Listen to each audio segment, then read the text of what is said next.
Pawn Stars guest brings WWF action figure, hoping to get $7,500, but there was one big problem.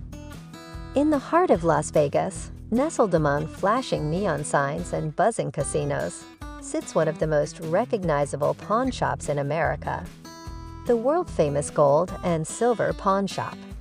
It's the setting for the hit History Channel show Pawn Stars, a reality series that has captivated audiences for over a decade with its mix of history, commerce, and colorful personalities.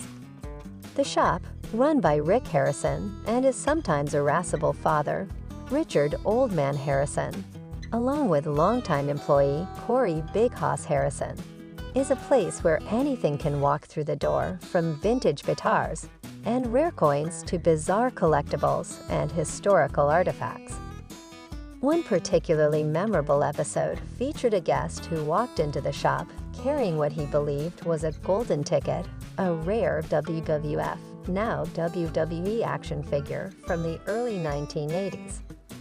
Dressed in a retro wrestling shirt and clearly excited, the man claimed the figure was not only valuable, but worth an impressive $7,500. What followed was a classic Pawn Stars moment, part negotiation, part education, and part reality check. Before diving into the specifics of this particular transaction, it's important to understand the broader context of wrestling memorabilia as a collectible market. While not as mainstream as baseball cards or comic books, professional wrestling collectibles have grown significantly in value over the years, especially items tied to the territorial era and the rise of Vince McMahon's World Wrestling Federation, which would later become WWE. The 1980s were arguably the golden age of wrestling action figures. Companies like Elgin, Mattel, and even Hasbro tried their hand at producing toys based on the biggest names in the sport: Hulk Hogan, Andre the Giant, Randy Macho Man Savage, and Mr. T, to name a few. These figures were often sold individually or in multi-packs and became instant favorites among children and collectors alike. However, unlike other toy lines such as G.I. Joe or Transformers, wrestling figures didn't initially carry the same prestige or long-term investment appeal. That changed over time, especially as nostalgia took hold and original packaging became increasingly rare. Today, sealed or mint-condition figures from that era can fetch hundreds or even thousands of dollars, depending on the character and rarity. Back in the pawn shop, the guest laid out his case confidently. He had brought in a boxed WWF action figure of a lesser-known wrestler, someone who never reached superstar status, but had appeared on televised events and house shows during the early 80s. He explained that he had done some research online and found similar listings selling for up to $7,500, especially if they were still in the original packaging and had never been opened. Rick Harrison, ever the skeptic, listened intently while flipping the box around in his hands. The box was yellowed with age, the plastic blister intact. From the outside, it looked promising, but Rick knew better than to take a guest's word at face value. He turned to Corey, who was already pulling out his phone to do a quick search of recent sales on eBay and other collector forums. As the team deliberated, Old Man Harrison chimed in with his usual blunt commentary. "You know, kid, just because you saw it online doesn't mean it's real money. People list all kinds of crap for crazy prices." Corey discovered something troubling. Several collectors had recently posted warnings about counterfeit WWF figures making the rounds. Some unscrupulous sellers were taking old, empty boxes and inserting modern reproductions or repaints of the original figures. Others were resealing them with factory-sealed stickers, making them look untouched. Upon closer inspection, Rick noticed a subtle inconsistency in the printing on the back of the box. The font used for the wrestler's name wasn't quite right, and the color saturation was off compared to known authentic versions. More importantly, the copyright date printed in the corner was from the 1990s, a full decade after the figure was supposedly produced. "That's a red flag," Rick said, handing the box back to the guest. "This box says 1993. If your guy was popular in the 80s, why does the box say 1993? The guest hesitated. "I thought maybe they reshoot them later," he replied, his confidence visibly wavering. Rick nodded. "They did. And that's the problem. This isn't a rare original, it's a reissue from the 90s.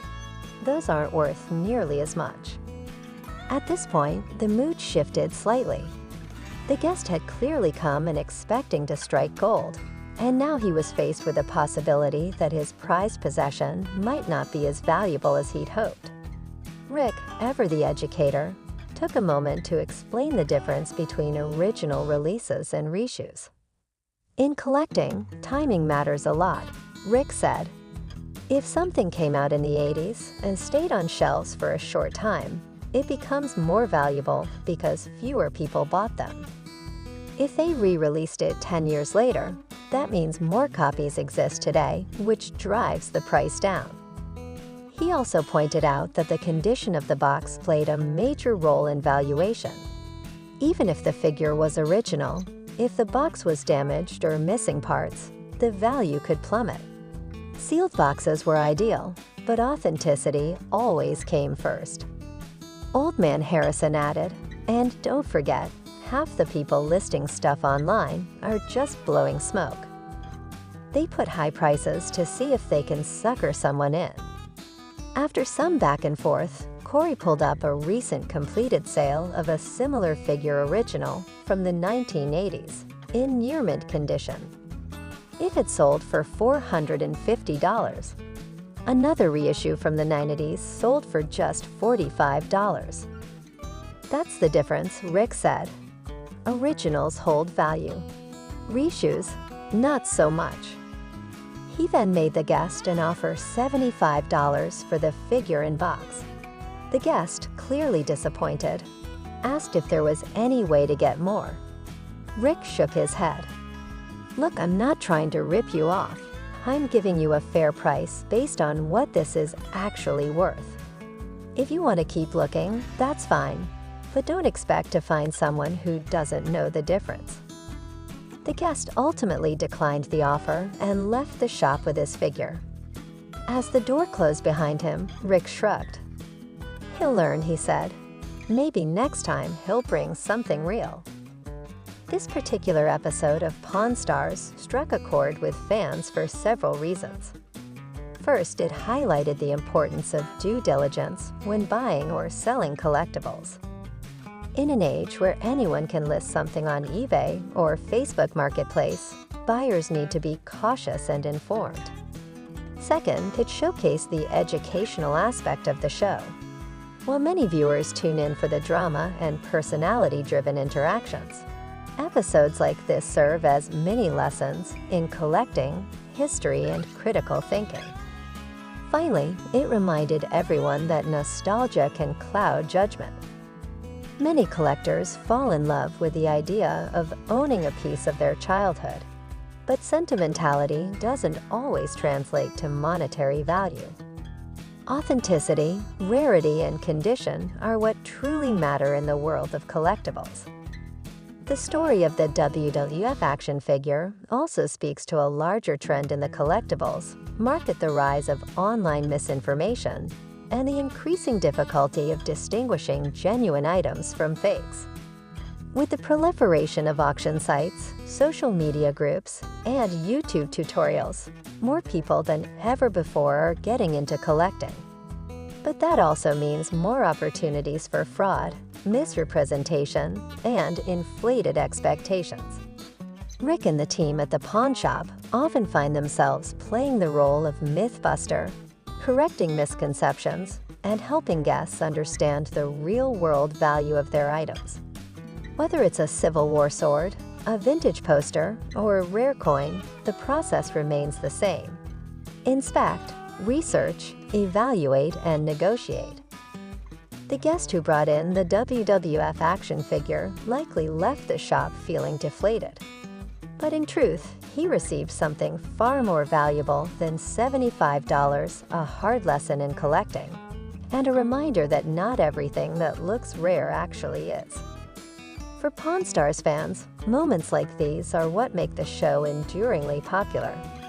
They're relatable, informative, and often laced with humor and wisdom from seasoned professionals who've seen it all. So the next time you dust off that old toy collection or pull a dusty box from the attic, remember the WWF action figure story. Do your research, check the details, and don't let nostalgia blind you to the facts. Because in the world of collectibles, just like in the pawn shop, knowledge is power. Let me know if you'd like this rewritten in a different tone egg, humorous, journalistic, academic, or expanded into specific subsections like history of WWF action figures, or how to spot a fake collectible.